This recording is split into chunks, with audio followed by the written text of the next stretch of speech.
Ouais, c'est ça le problème. C'est ça le problème. C'est quoi Kiata? Lorsqu'il est venu, Rav Dimi. Quand il écrit Kiata Rav Dimi, Kiata Rav Zevid, Kiata, quand il est venu, c'est toujours qu'il vient de Eretz Israël, à Babel. Kiata. Lorsqu'il est arrivé d'Eretz Israël à Babel, il voyageait. Ils allaient des fois étudier un petit peu en Eretz Israël, ils revenaient à Babel. Parce que le centre de la Torah, il était aussi en Eretz Israël. La Torah d'Eretz Israël, c'était là. Comment? C'est autorisé ça de quitter Eretz Israël que pour la Torah, bien sûr. Kiata Rav Dimi, ou bien pour la Parnassa. Kiata Rav Dimi Amar, Shmone Esrek Lalot qu'il est Yeshaya et Israël. Lorsque Yeshaya, il a donné les malédictions sur Israël parce qu'ils allaient malheureusement fauter envers Dieu, il en a fait 18. C'est fou ce chiffre. En fait, c'est pas les Klalot que lui il a maudit, c'est les 18 pour un New York, les 18 malheurs qu'allait s'abattre sur Israël. Velo nidkarera da'ato ad shamar lahem amikra ze. Et jusque-là, il n'était pas très perturbé quand il a dit tous les malheurs qu'il arrivait. Jusqu'à qu'il arrivait à ce verset-là, là, ça l'a perturbé complètement. Chez Nehemar, qu'est-ce qu'il y a écrit là-bas? Shamar lahem amikra ze. Iravu anahar bazaken v'anikle banichbad. Il y a écrit qu'il va s'enorgueillir. Regarde Hachem comment il nous aime. Il va s'enorgueillir le jeune par rapport au zaken, au chacham, au vieux, et le niclé, le mébouser, le mépriser sur le respecter. Quand il arrive à ça, ça l'a tué, ça. Ça l'a tué. En vérité, c'est quoi le jeune? Le jeune, c'est aussi l'imbécile. C'est l'imbécile sur le chacham, il va s'enorgueillir, lui c'est un hamar, il va s'enorgueillir sur l'intelligent, et le méprisable sur le respectable. On va inverser complètement les valeurs. C'est un peu notre génération.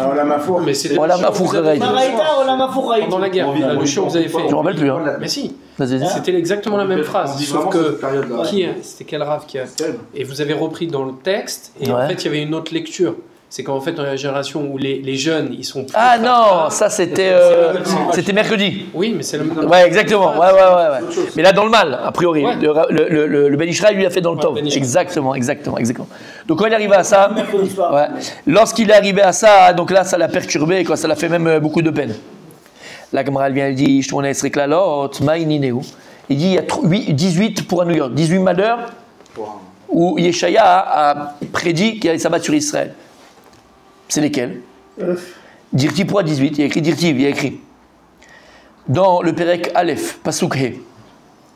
Alors Yeshaya Navi, il a prédit, prédit le Chorban Abayit Rishon, le premier Bet Hamikdash. Et il a dit comme ça: Ki ine Adon Hashem Zvakot, Messir Mirushalayim Yehuda. D'accord? Alors donc Hashem il va se mettre en colère entre guillemets contre Messir, ça veut dire les Yasser. Les Yasser a un enfant. Comment on dit, mon tzaddik, en français? Corriger, gronder. Okay. D'accord? Corriger, rectifier. D'accord? Corriger. Ouais, les Yasser. Les Yasser. C'est pas retiré. Kacher, il y a Yasser Ishet. Eh ben non, exactement. Non. Yassir, Imhei. C'est les Yasser. Voilà. Messir, c'est pour enlever les taches. Cire, c'est aussi une marmite. Ouais. C'est bon? C'est Yasser avec Messir. Mais Yasser. Mais Yasser. Non, il a raison, il a marqué Messir. Oui, Messir. Comme si qu'il l'a enlevé. Non, mais c'est pas enlevé. En fait, compte, normalement, c'est Yasser, c'est avec 2 Youd. Oui, mais Messir, c'est dans ce sens-là. Ça vient de les Yasser, d'accord? Messir, ça vient de Moussar aussi, c'est le même mot. Quand tu fais du Moussar, qu'est-ce que tu fais? Tu rectifies la personne. C'est rectifier. D'accord? C'est corriger. Comme on avait dit, il n'y a pas de punition dans la Torah, c'est juste corriger. Ok, alors c'est quoi les klalotes? Masha'en. On verra. La Gemara va nous expliquer tout. Masha'en. Vous êtes avec moi, Masha'en? Masha'ena. Masha'en. Ou Masha'ena. C'est l'autre devant? Non. Kol Mishan Lechem. Après, il y a écrit Kol Mishan Lechem. Kol Mishan Maim. Il y a écrit Gibor. Vish Milchama. 7e Shofet. 8e Navi. 9e Kosem. 10e Zaken. 11e Sar Chamishim. 12e Unso Panim. Yud Gimel Veyoetz. Yud Dalet Vachacham. Tet Vav Charashim. 17e Unvon. Et 18e pour un août, Lachash. Venatati Neharim. Sarem et Ta'alulim ou Imshelu Bam. Et donc à ce moment-là, les jeunes seront eux-mêmes princes sur les vieux, comme on a expliqué, d'accord? Et Ta'aloulim, et c'est ceux qui, ces stratèges, Ta'aloulim, c'est les stratèges, El Nora Alila. Ceux qui leur veulent du mal avec des stratagèmes de mal auront le pouvoir sur eux. On parle de qui? Des Goïm, Nebuchadnezzar, qui va prendre la force sur Israël, malheureusement. Et la Hamida pour les Takadzi, non, aucun rapport. Bah oui, j'ai bénédiction. C'est beau. 18 et 18, il a fait. C'est joli. Je ne sais pas, on verra. D'accord. C'est pas ça. Je ne sais pas, Tzadik, je ne sais pas. Alors. Bon, maintenant, Pérouche, parce que je comprends rien compris. Pirouche. Gemara, la Gemara va dire c'est quoi? Mais on se casse pas la tête, on laisse passer les anciens. La Gemara dit c'est quoi Machaen, qui a écrit dans le Passouk. Machaen vient de Leishaen. Leishaen, c'est savoir se reposer. D'accord? Quand tu dis elle l'a nous Leishaen, et là, elle a vinu chez Bashamaim. Leishaen, Machaen, c'est un support. C'est clair? De qui on parle dans le verset? Elou Balé Mikra, Elou Balé Mikra. C'est ceux qui sont très békiim, sont très pointueux, qui connaissent très bien le Torah chez Birtav. Ils connaissent tous les psukim, le pirouche de Rashi, sans Rashi. Bon, il n'y avait pas Rashi à l'époque, mais on s'est compris. D'accord? Vous avez dit Torah chez Birtav, alors Mamash qui nous. Balé Mikra, le Chumash. Tous les psukim, qu'est-ce qu'il dit là-bas, qu'est-ce qu'il dit pas, à l'envers, à l'endroit. Quoi? Le premier testament. Le Torah, non? Je parle, lui. J'ai pas compris. Alors, le premier testament. Tu filmes pas là? Ah, si, j'ai fait mieux, putain. Je crois que j'ai pas mis. D'accord? Donc, la Pouranout, elle va s'abattre sur cela. Les Baalé Mikra vont prendre dans la tête. C'est affreux. Ceux qui sont. Bah oui, c'est affreux. Oui, Ceux qui étaient très forts dans le Chumash, très pointus dans le Chumash, boum! Mashraena, Elou Baalé Mishnah. C'est quoi Mashraena? Mishnah, ceux qui connaissent la Mishnah. Ceux qui sont, la Torah orale, ceux qui sont très forts dans la Torah orale, dans les Mishnayot, parce que la Torah orale, c'est la Gemara, dans les Mishnayot. Kegon, donne-moi un exemple. Rabbi Yehuda ben Betema Bechaverav, Rabbi Yehuda ben Betema et ses amis. c'est presque la Shonara comme ça. Lu comme Non, qui était fort dans la Mishnah. On parle, c'est le contraire. C'est pas la Shonara là. Peut-être là. C'est pas la Shonara là. Qui était fort? Donne-moi un exemple comme qui ils étaient forts. Oui, il y a une klala. Il veut dire c'est une klala. Ah oui. Non, la klala, c'est sur ceux qui étaient forts en Mishnah, ils vont prendre dans la tête. Mais là, on donne un exemple. Non, mais il vient après. Ils n'étaient pas à cette époque-là, eux. C'est ceux qui étaient après. Il y a un bon pied rouge là. Donc il l'a vu en fait. Plil, Gouba, il y a une marloquette. Dans ça, Rav Papa et Rabbanan. Entre Rav Papa et Rabbanan. Chad Amar, Shesh Meot Sidre Mishnah. Mais Chad Amar, Sheva Meot Sidre Mishnah. Il y en a un qui dit qu'il y en a 600 Sidre Mishnah. Et un qui dit qu'il y en avait 700 Sidre Mishnah. Combien il nous en reste? 6. Pas mal. 6. Et on les connaît? Non. Alors t'imagines 600 ou 700? Franchement. Pourtant, dans la région, c'est. La folie. Et ils connaissaient par cœur.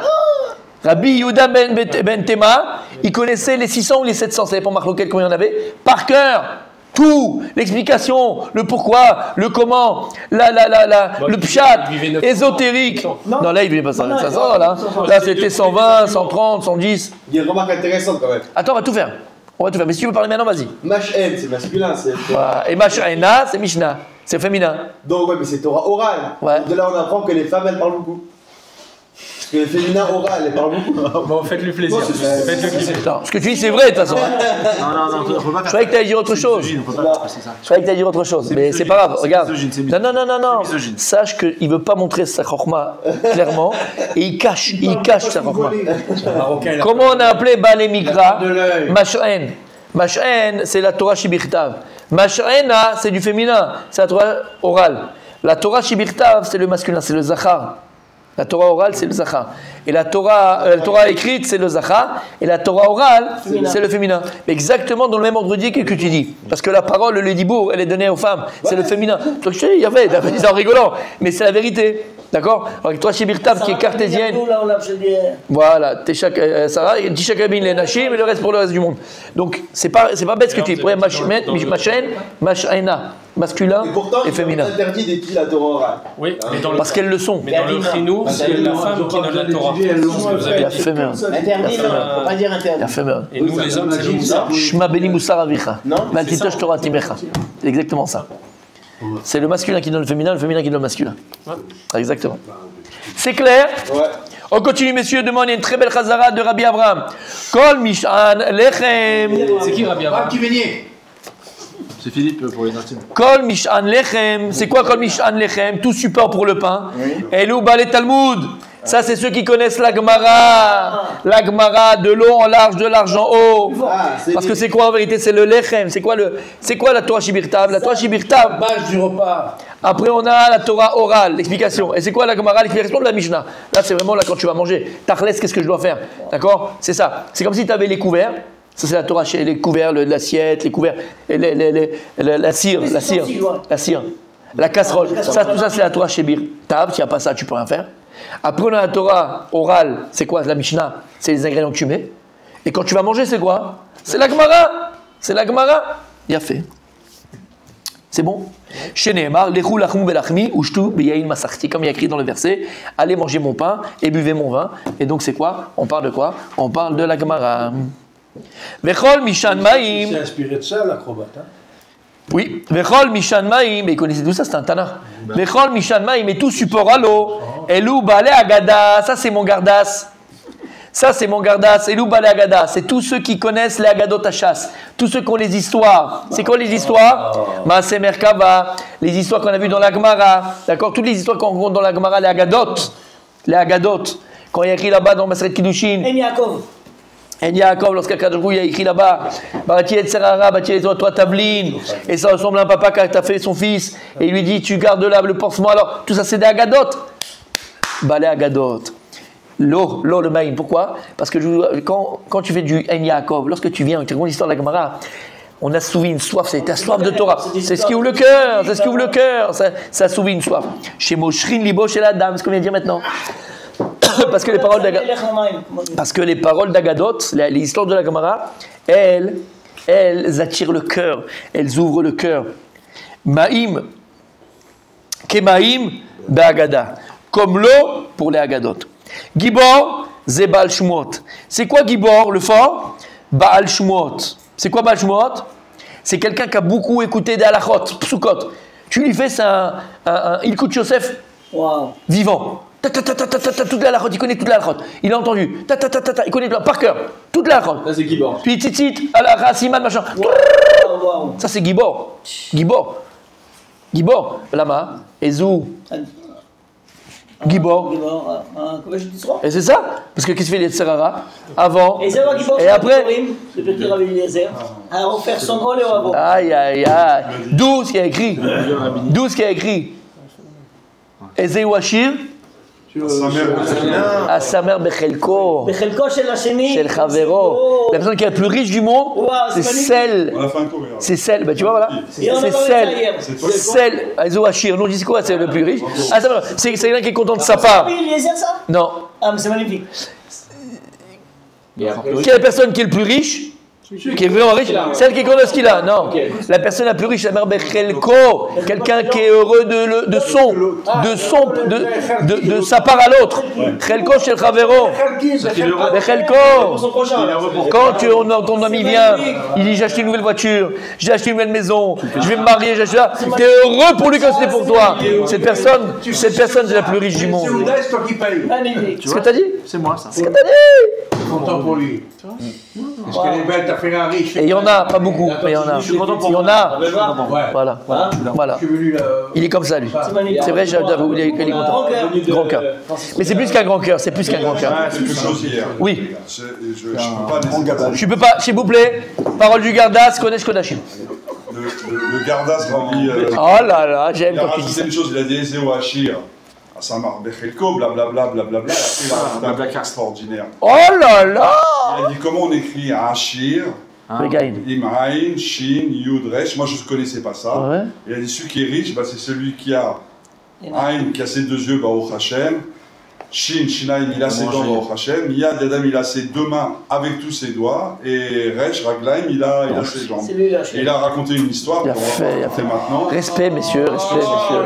Hier, il a jonglé. On a dit le Rav n'est pas là, mais. Mais. Il y a son garde. C'était où, Yann? Ouais, c'est ça. ça. J'ai parti en vacances. Non. Non,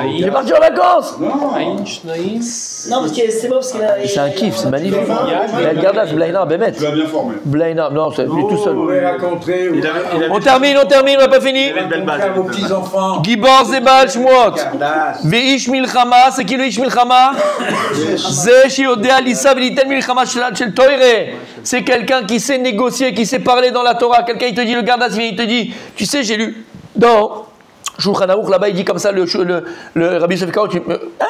Mais comment c'est possible? Parce que dans Yoredea, il dit comme ça, tac, tac, tac, tac, tac, tac, tac, tac, tac, et discussion. Tout ceux-là, ils sont tombés pendant le Chorban Abba. Shofet, Zé Dayan Shedan Dinemet Lamito. C'est quoi Shofet? C'est un Dayan que lorsque toutes les décisions qu'il prend, parce qu'un Dayan, il peut arriver à se tromper. Un Dayan, il peut se tromper, non. Dayan, c'est celui il a Siyata Nishmaya. Toutes les psak qu'il donne, tous les jugements qu'il a, ce sont des jugements vrais, justes et véritables. Navi Kemashmao. Navi, c'est un vrai prophète, d'accord? Et lui aussi, il est tombé. Kosem, c'est un peu ce qu'on essaie de faire à la maison. Kosem, c'est le magicien. Zemelech, c'est le roi d'Israël, il est tombé. Chez Nehemar, Kesem al Sefate Melech. C'est la magie dans les. Quelqu'un, il a la magie dans la bouche. C'est un magicien avec sa bouche. C'est un magicien. Il a une telle parole qui touche Melech, qu'il est capable de toucher celui qui l'écoute, le faire tchouva, le faire revenir. C'est un Kosem. C'est un Kosem. C'est un Kosem. Faut écouter, Aval. Là, le Rav Citruc, il y a le Rav Elbaz, comment il a fait des choses. Tous les Gdolé Israël, d'accord? Kosem. Zaken, on termine, messieurs. Zaken. Ze Sheraou Yeshiva. C'est quelqu'un de qui on peut demander conseil. Zaken. C'est quelqu'un, Yeshiva, c'est-à-dire que Yeshuva Da'at. Yeshuva Da'at. À lui, il va demander conseil. Parce qu'il ne va pas te conseiller par rapport à lui, il va te conseiller par rapport à toi. Un vrai conseil. Sar Hamishim, c'est qui est Sar sur 50? Al Tikre Sar Hamishim, et là, Shar Chumashin. Shar Chumashin. Ze Shiodea Lisabiliten Bachamishim Moshe Torah. C'est celui-là qui sait aussi discuter sur le Chumash. Non, là-bas il est Baki. Il connaît tous les psukim par cœur. Ah bah si tu peux le déstabiliser. Tu lui parles un passouk là-bas, tu lui dis mais regarde comment c'est possible ce passouk là-bas, il dit pas trop comme l'autre. Il sait pas, lui ça. Il connaît mais. C'est tout, il est pas qui. Tu lui dis c'est où il y a écrit ça, il te dit. Voilà. Lui non, lui il est pas qui. Non, là-bas c'est ça que ça veut dire. Là-bas c'est ça que ça veut dire. Là-bas c'est ça que ça veut dire. Tu peux pas. Voilà. D'abord à une autre explication. Sar Hamishim c'est quoi? Qu'est des Rabbi Abaou. Rabbi Abaou. C'est qui Rabbi Abaou? C'est le père de. C'est qui Rabbi Abaou? Non, c'est le maître de. C'est qui Rabbi Abaou? De Rabbi Akiva, non? C'est qui? Non, pas du tout. C'est qui Rabbi Abaou?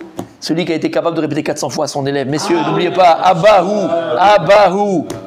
D'abord Rabbi Abaou Mikan. De là on apprend Shen Mamidin, Metour Megeman, Ala Tzibur Pachod Michamishim Shana.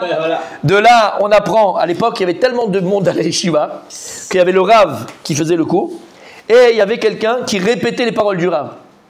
Alors de là, on apprend qu'on ne prenait je sais pas comment on l'a dit en français, ce traducteur uniquement à partir de 50 ans. S'il n'y a pas 50 ans, on ne le prenait pas. Il faut qu'il soit Chacham aussi, mais à partir de 50 ans. De là, on apprend ça. Parce que c'est quoi Hamishim? Hamishim Sharebina. On arrive aussi aux 50 degrés de Chochma. Toujours pareil. Unsu panim, c'est qui Unsu panim? Ze shenosin panim les doro bavuro. Ça veut dire quoi?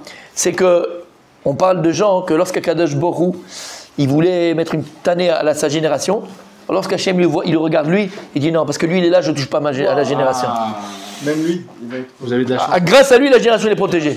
Ou Tsopanim, c'est qu'Akadosh Borou Kaviachol, mais comme il le voit dans la génération, alors Kaviachol il laisse passer.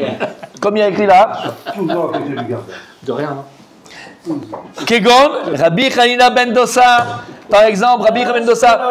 Messieurs, Rabbi Ben Dossa, on a eu le mérite d'aller sur son kever. Qui était avec nous quand on est parti? Personne n'était là? Moi j'étais là, T'étais là? Toi t'étais là? T'étais là? Ouais. C'est quand on a fait le mikvé et tout? Non. Ah non. C'est quand? Tibériade. Non. Dans le village arabe. Oui. Dans le village arabe. Mais c'est le même jour. Non. On a pris le car, on a fait. Même que vous voulez pas rentrer dans le mikvé, c'était ce jour-là. Non. Après on est parti. Oui. Après on est parti dans le nord. C'est Ouais, oui, tout à fait. C'était là-bas. Ouais. C'est dans un village arabe.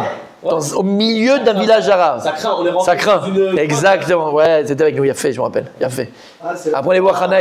Exactement. Dans un village arabe. Et il y a un gros. Tu te rappelles le gros arbre tout dessus comme ça? Au-dessus. C'est un petit truc qui rentre dans une grotte. C'est. Ouais, Rabbi Ben Dossa. Rabbi Ben Dossa. Il y a eu comme Akadosh Borou dit sur Rabbi Ben Dossa. Et là, Bishvil Hanina Beni. Les Maata Kegon Rabbi Abaou, ou bien comme Google rabbinique. Rabbi Abaou Bekezar, ou bien comme Rabbi Abaou. Et c'est qui a donné cet enseignement, Rabbi Tarfon. c'est Rabbi Abaou. Non, Et donc lui-même il a l'enseignement et pas lui il parle. Après les gens ils ont dit c'est comme qui? Comme Rabbi Abaou. Il était capable. On l'a vu d'ailleurs. Parce que vous vous rappelez quand il a donné 400 fois à cet élève, à Kadroli, soit grâce à toi toute la génération et le Baba, soit à 400 ans. Il a eu les deux. Les deux. Mais regarde, il a été capable de sa vie. Il a fait. Békessar dans la maison de César. C'est Rabbi Abaou qui était proche. Il pouvait rentrer dans la maison de César. D'accord. Yoetz, c'est quoi Yoetz? Chez Odea le Haber Shanim Ligwa Chodashim. C'est quelqu'un qui était capable de faire les années bissextiles, rajouter les mois, rajouter les machins, avec qui? Par exemple Shmuel. Shmuel il connaissait. Kalji. Quoi qui a dit? Ah, exactement. Mais dans la tête. La Gemara elle dit que Shmuel, il connaissait plus les jvils, qu'on dit, les sentiers, les chemins des étoiles, que le chemin pour rentrer chez lui à la maison. On n'a pas vu ça dans Brachot? C'est pas dans Brachot. Je sais plus, on a vu ça. C'est dans Brachot. C'est un show ça. Waouh. Voilà, du coup, il connaissait toutes les étoiles, tous les univers, tout machin. Vachacham, Zé Talmid Amarkim et Rabotav. C'est qui le Chacham? C'est un élève qui rend intelligent ses maîtres. Par les questions qui bossent. C'est un peu Francis. C'est un peu Francis. Il y a toujours des questions intelligentes, Francis. Bon, d'accord? Pertinentes. D'accord? Non, ça c'est les élèves qui rendent intelligence leur maître. Vous êtes un élève de votre rave. Amen. Alvaï. Alvaï. Mais là, le pshat, c'est pas ça. Le pshat, c'est que c'est l'élève qui rend intelligent son maître par les questions qu'il pose. Il pose des bonnes questions. Voilà. Comme lambda iskalti. Voilà, c'est exactement ça. C'est pas notre cas, mais prochainement. Ah, mais grâce à toi, mon sadique. Charashim, c'est quoi Charashim? Besha, Shepoter, Bedivre Torah, Akol, Nasik, Charashim. Dès qu'il ouvre la bouche et qu'il commence à faire un Dvar Torah, pas comme nous le matin ici, que 3 heures avant que je puisse commencer. Non, dès qu'il ouvre la bouche, tout le monde se tait. Et ils sont comme ça. Des hypnotisés. Le Yanouka. Entre autres, les Gdolim, quoi. Hein. Non, parce qu'il y a tellement de Gdolim qui vont le voir, et lui, il est tout jeune. Tout le monde, silence. Le réveil il va parler, c'est exactement ça. Donc, il a 37 ans. Ouais. Il a ton âge aussi. Ou Nevon, c'est quoi Nevon? Zeamavin davar mitor davar. C'est quoi Nevon? C'est quelqu'un qui arrive à comprendre une chose d'une autre chose. Je te dis un truc, t'as déjà compris, t'es déjà parti, t'es déjà machin. Lachash, ze Raoul imsorlo divret Torah sheitna belachash. C'est quelqu'un à qui on pouvait donner et transmettre tous les divrei Torah qui se remettent en secret. C'est un peu ce qu'on a dit ce matin. Ça se reste entre nous ce que je vous dis ce matin. Tu donnes des choses, tu n'as pas besoin d'en parler à droite à gauche, garde-le pour toi, c'est un secret. Et à la fin, il y a écrit, on termine avec ça. Et demain, Chazarabi Abraham. On termine avec ça. Venatati neharim sareem. Et je mettrai les jeunes comme princes. C'est les jeunes qui sont princes. On a Macron qui a 35 ans, il était président de la République. Dans tous les pays du monde aujourd'hui, c'est mettre des petits 35 ans qui sont présidents. À l'époque, ils avaient 75 ans, ils avaient 70 ans, c'est des sages. Lui, c'est les petits jeunes. Ben, c'est pareil. Venatati neharim sareem. La Gemara dit, ça veut dire quoi ce pasouk-là? Amarabi el-Azar, elubne Adam shemeno harim mina mitzvot. Alors Hachem y mettra des gens qui sont vides, meno harim. D'accord? Meno harim, c'est ils sont vides, secoués. Quand tu secoues, tu vides la chose. Des gens qui sont vides de mitzvot. Ce sera eux qui seront chefs d'Israël. On est en plein dedans. D'accord? Ce seront eux qui seront à la tête d'Israël. Ce seront eux qui seront les chefs d'Israël. Qui seront vides, c'est ça. C'est pas des jeunes. C'est quoi jeunes? Vides. Vide en mitzvot, rekim. Veta alulim imshelu bam. C'est qui Veta alulim? Amarabacha bar Yaakov. Ta'ale bne ta'ale. De qui on parle? Qui vont être? Shoalim bne shoalim. C'est quoi shoalim? C'est des shoalim. C'est un renard, fils de renard. Et ça veut dire que ce sera des gens rusés. Il y aura à la tête d'Israël des gens qui seront rusés, des renards. Et ils vont te faire quoi? Oh, qu'il est bon, ton plumage, abatata. Et nous, on va être ah oui, voilà, tout le monde s'aime, tout le monde est bien. Et en fait, ils vont t'avoir, ils vont te traiter, ils vont te prendre ton pognon. Ils vont te. Shoalim, c'est des rusés, fils de rusés. Bien sûr, on veut votre bien. On veut votre bien, c'est pour vous. Ça sera des Rechaim Gumurim. Ils vont faire mamash, ils vont faire du mal. Ils font du mal à Israël. Qui c'est qui a parlé? Rav Yaakov. C'est qui Rav Yaakov? N'oubliez jamais. Kiddushin. Je vous l'ai amené cette histoire. Rav Yaakov, ça c'est avant. Non, il y a une parenthèse. Ouais. C'est qui Rav Yaakov, Rabbi Abraham? Gemara Kiddushin. Lorsque dans le Beth Midrash de Abaye, il y avait un shed à 7 têtes. Il est venu, il a dormi avec lui. Il a dit, il vient dans notre ville, ne donnez pas d'hébergement. Comme ça, il va être obligé de dormir là-bas et par sa petite coûte, il va les tuer. Rav Acha bar Yaakov. Et c'est qui Rav Acha bar Yaakov? Il dit le Ben Israël, le Ben Yaakov, Rav Acha bar Yaakov. C'est le Nitzot de Yaakov Avinu. La manière que Yaakov Avinu, lorsqu'il s'est prosterné avec Shlach, à partir de la semaine, il s'est prosterné combien de fois? 7 fois devant Esav. Il a enlevé les 7 couches de Touma, 7 couches de mal qui existaient en Esav et il l'a embrassé vraiment. Parce qu'il a vraiment enlevé le mal de Esav et Esav il était sincère à ce moment-là. Et bien là pareil, à chaque fois qu'il se prosternait Rav Acha bar Yaakov, il coupait une tête à ce shed. Et en fait c'est qui? C'est l'Insod de Yaakov Avinu. Shamata. Et c'est toi qui parle de ça. Il faut couper les têtes. Il faut couper les têtes. Demain. Philippe, je sais pas si...